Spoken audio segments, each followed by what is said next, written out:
Hello and welcome back to Simon's Rants. I'm Simon and today I'm giving my on second thought on In Living Color. Now in case you don't know, In Living Color is a TV show that ran from 1990 to 1994. It was created by Keenen Ivory Wayans and starred Jim Carrey and the Wayans brothers. It was a Saturday Night Live type show, but it was aimed at a predominantly African American audience. The humor, the music, and the dance numbers were all designed for that type of audience in mind, and there were very few Caucasian actors involved, Jim Carrey being one of the only ones of note. I mentioned in the Earth Girls Are Easy on second thought how Jim Carrey got into the show because of the Wayans brothers and his connection with them, and how this show got him noticed and helped elevate him to the next level, but he wasn't the only star that came out of the show. This is also where the Wayans brothers had their start, it's also Jamie Foxx's first credited role, and it's also where Jennifer Lopez got her start. She wasn't one of the original cast members, but in season 3 she joined the dance group known as Fly Girls. And the rest is history. A lot of the people that were part of the show all became famous because of it. The show wasn't specifically designed to end in 1994 or anything like that, but everybody just seemed to get famous at the same time. Jim Carrey left to be in Ace Ventura, the Wayans brothers left to star in their films, so when he and the Wayans brothers left, there wasn't really much left to the show, so it didn't continue on and try to rebrand itself like SNL did.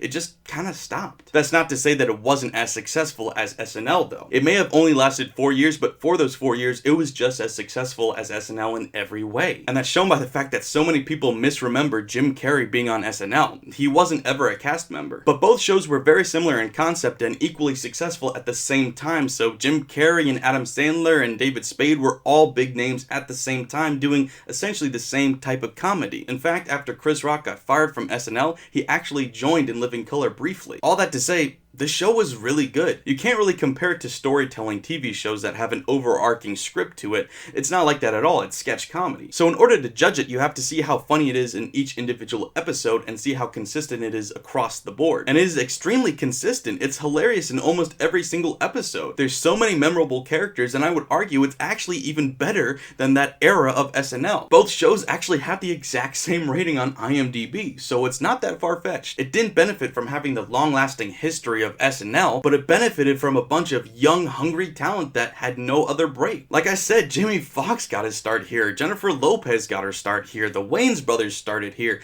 and Jim Carrey blew up from here. And that's ironic when you think about the fact that he actually failed his SNL audition. They turned him down flat. Now there's a big long story about why he failed it, including seeing somebody on top of the building getting ready to jump right before his audition, but the fact of the matter is he didn't get into SNL because they thought he wasn't good enough, and then he turns around and outdoes them on a different show on a different network. And I think the fire of this show was really fueled by the failures of all of these different entertainers. They had been turned down by everybody. This was their last hope, and that's why it became so good. They were starving artists, and they made the best art in that situation. And there's not much that you can criticize about this show. It's one of the best, if not the best, short sketch comedy shows ever made. There were great impressions and comedy and dance numbers and music. This show was just awesome all around. So that's my review of it. I know that it's kind of short, but like I said, there's only good things that you can say about it, and there's only so much I can say without just showing you how funny it is. So if you haven't seen it at all, there's clips all over YouTube, or you can buy the seasons and watch it for yourself. It's so much fun, it's so funny, especially as I'm going through the Jim Carrey catalog, seeing him in these early roles as he plays characters like Fire Marshal Bill. It's hilarious. So if you haven't seen it yet, definitely go check it out, and if you've already seen it, let me know in the comments below what you guys think of it. Also, please remember to like, share, and if you're new here, subscribe. Thanks guys, bye.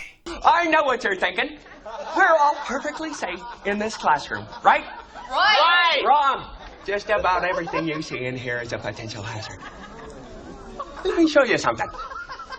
Let's just say you're changing the water in this here fish tank.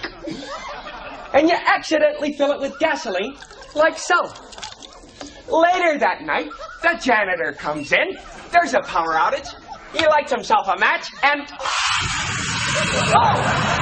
He's cooking fish sticks!